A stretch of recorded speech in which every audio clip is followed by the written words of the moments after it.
Buenas tardes, estimados estudiantes. Les deseo un cordial saludo de paz y de bienestar en estas circunstancias tan álgidas que amenazan la institucionalidad del país, no solo a nivel local, sino también a nivel internacional.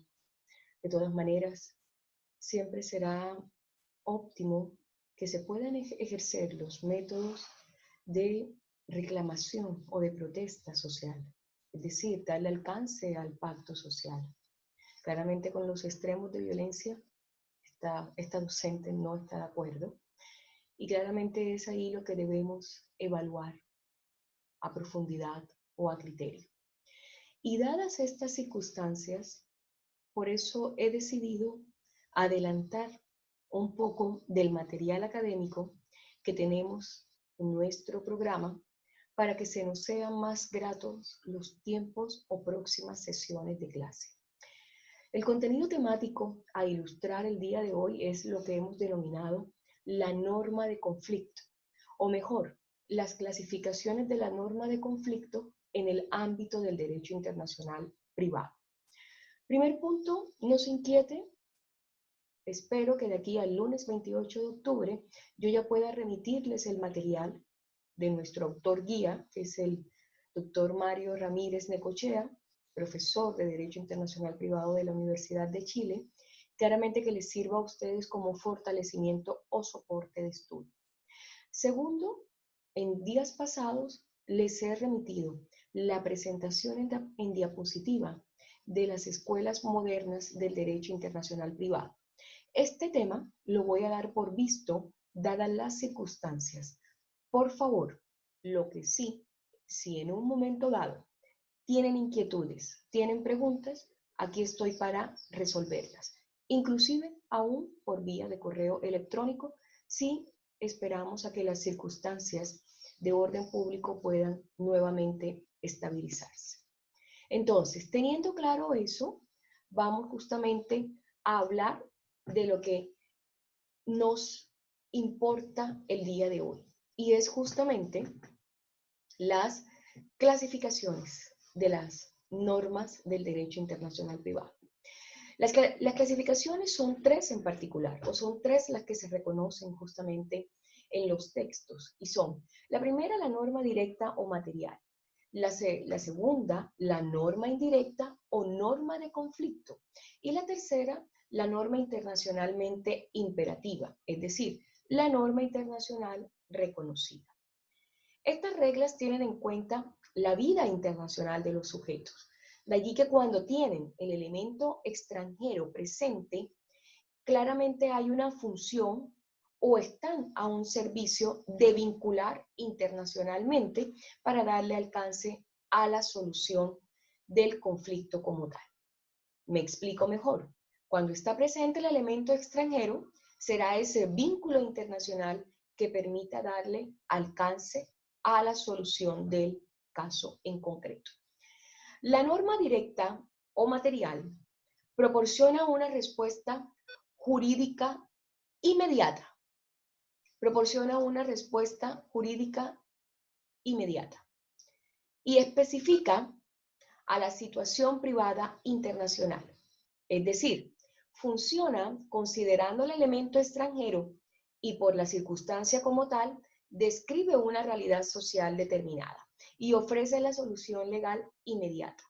Con la aplicación de esas leyes, no se consulta otro ordenamiento jurídico. Se le emplea como la ley que ordena la relación jurídica. La solución se alcanza por la ley empleada, en virtud de que se trata de normas que elaboran soluciones materiales donde se ha contemplado la conexión internacional. La mayor cantidad de estas reglas jurídicas se encuentran en tratados internacionales y en menor escala en el derecho nacional, que es algo por lo demás que adolece nuestro régimen local o nuestro sistema local. La norma material directa ofrece la solución del conflicto inmediato. Es decir, bien lo veíamos nosotros en el artículo 14, 15 y 16 del Código Civil como un referente normativo que daba obviamente la solución inmediata. Es decir, ustedes no tienen que trasladarse a otra legislación o avisorar el elemento extranjero, analizarlo e interpretarlo, porque la ley ya lo está dictaminando, ya la ley lo está dando, ya la ley lo está explicando. Este derecho que enfrenta justamente la internacionalidad crece día a día porque es el resultado de la vida de la relación internacional de los sujetos de derecho, que es acompañada justamente por una labor constante que los estados proponen con base en la integración y cooperación internacional. Entonces, las fuentes a donde se produce esta norma directa son las normas de derecho internacional privado, materiales de derecho internacional o convencional y las normas de derecho internacional privado, materiales de derecho interno o nacional. Me explico aún mejor. Es decir, la norma material se nutre, se fundamenta en la norma de derecho interno y la norma internacional. Me explico aún mejor. La norma material ofrece la solución inmediata frente a un conflicto o resolución de un caso jurídico. Es decir, ustedes no tienen que remitirse porque ya el código o la norma lo trae impuesto para darle solución a ese caso en particular. Y el ejemplo más claro que se coloca es el uso de los tratados internacionales. O sea, provienen de los tratados internacionales que celebran los estados para facilitar y garantizar los derechos, las obligaciones, los sujetos, cuando se vinculan mundialmente, y las segundas son creadas justamente por el Estado para situaciones específicas, es decir, para situaciones de orden interno. Entonces, repitamos, las normas materiales es la suma de las normas internacionales, tratados internacionales, más la suma de las normas de orden interno. Entonces, la norma conflictual es justamente aquella que está relacionada con la aplicación directa del derecho internacional privado. ¿Por qué razón? Porque con la norma indirecta o con la norma de conflicto es a donde nosotros, ustedes como estudiantes de este módulo, deberán entender, interpretar, analizar y resolucionar cuál va a ser la norma que va a solucionar la litis o conflicto.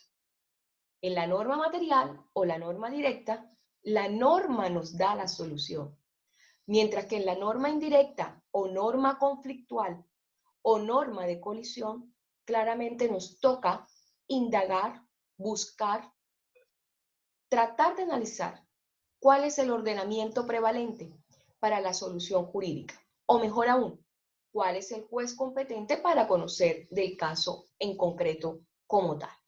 Entonces, cuando hablamos de la norma indirecta, nos referimos justamente a que cada ordenamiento jurídico debe organizar su sistema que regule justamente la conexión del derecho nacional con el derecho extranjero o con el derecho internacional. Ese enlace, esa conexión, y grábense esta palabra, es justamente lo que diferencia la norma directa o material de la norma indirecta o norma conflictual. Entonces, ese enlace se logra justamente por medio de una norma, denominada la norma de conflicto, cuya característica primordial es extraterritorializar el derecho aplicable al caso. Me explico mejor. La norma material tiene ya una solución definida y que por lo demás territorializa el derecho como tal, mientras que la norma indirecta o la norma de conflicto extraterritorializa el derecho como tal. Entonces, no desconozco que el avance experimentado por este proceso de globalización a nivel mundial y que en base a ello los estados sienten la mayor necesidad de concretar acuerdos internacionales con la finalidad de facilitar las relaciones personales de bienes y servicios entre particulares por medio de tratados y creación de normas directas. Pero esos avances tienen los tiempos que los procesos internacionales permiten y hay que admitir en algunas ocasiones que por lo demás son lentos y responden primordialmente a exigencias económicas y políticas. Bueno, eso lo estamos viendo en la actualidad.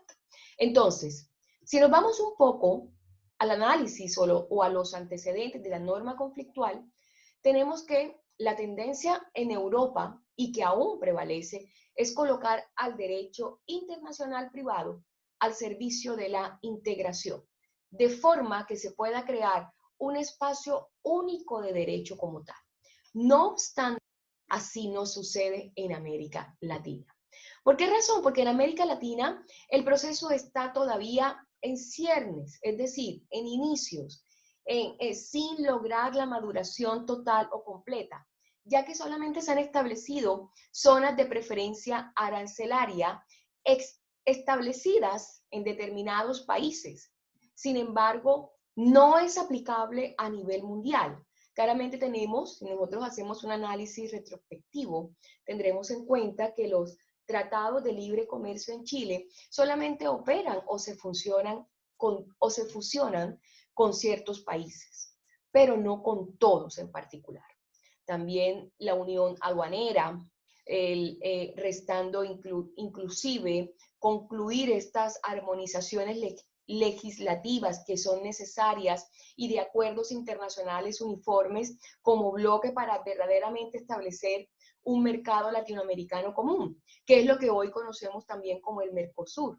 Pero el Mercosur realmente tiene muchísimas falencias. ¿Por qué les hablo de esto? Porque es justamente el elemento extranjero, el elemento internacional, quien los va a llevar a ustedes a la solución de esa posible resolución de ese conflicto como tal.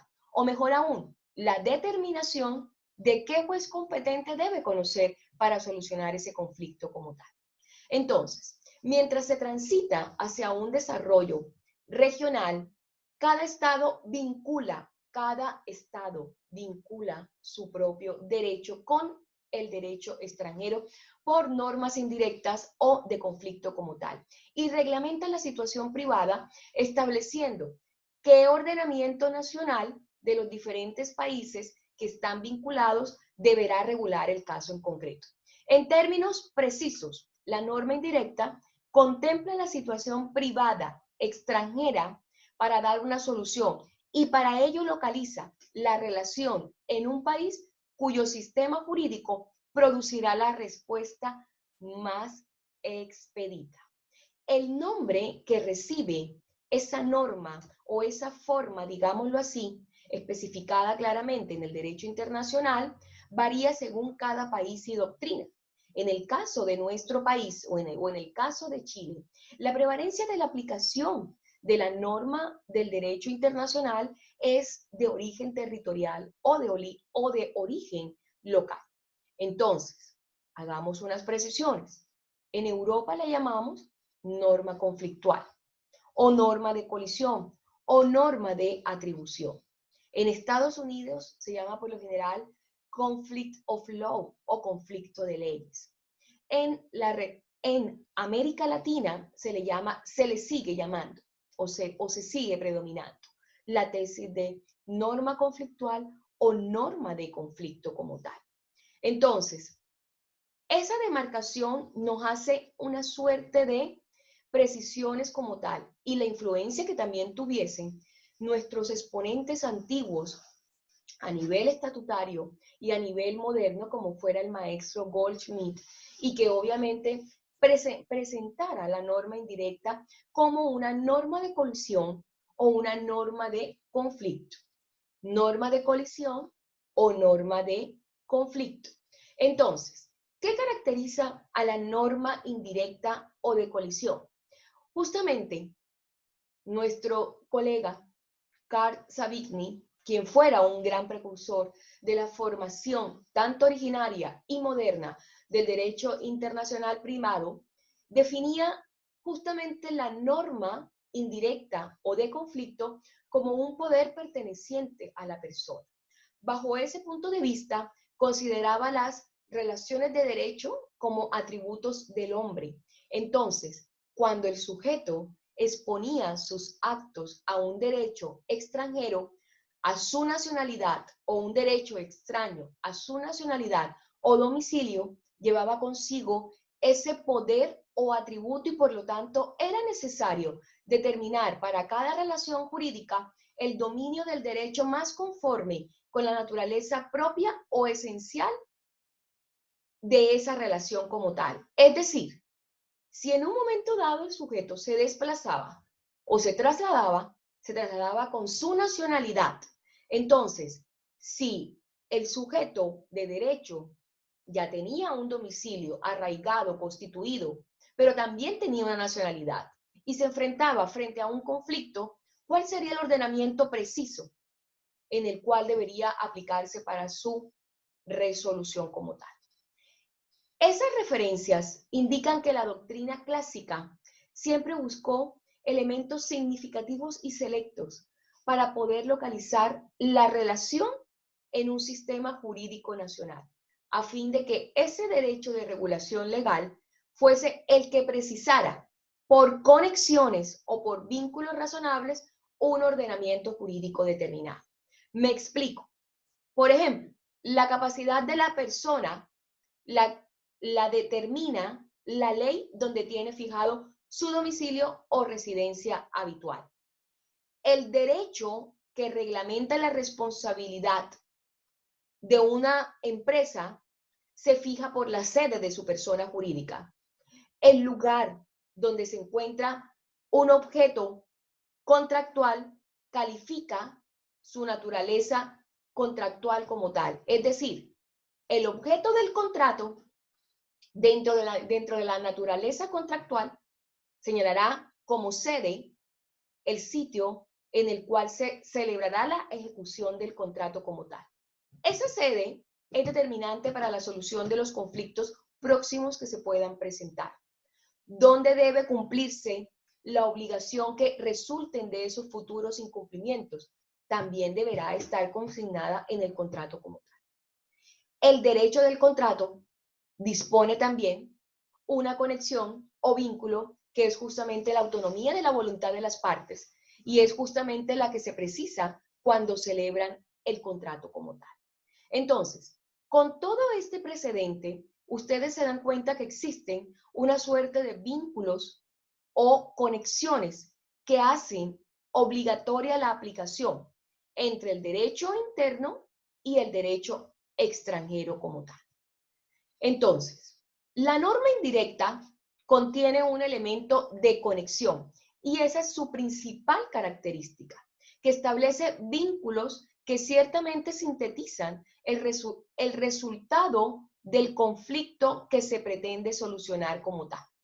En suma, la norma indirecta, aunque aparenta cumplir una función formal, cumple un contenido técnico o material. ¿Por qué razón, señores? Porque la norma indirecta tiene una estructura y está constituida justamente por un tipo legal o norma legal, un punto de conexión que puede ser la nacionalidad o el domicilio como tal, y una consecuencia jurídica que es la que nos va a servir de base para la dictaminación o dictamen que tendrá que adoptar el juez competente para solucionar ese caso en concreto como tal. Un ejemplo, un divorcio. Es decir, una descripción lineal de la estructura de la norma indirecta podría ser tipo legal, punto de conexión, igual, consecuencia jurídica. Por este momento dejemos esto como una primera parte y demos alcance a la segunda parte de nuestra sesión.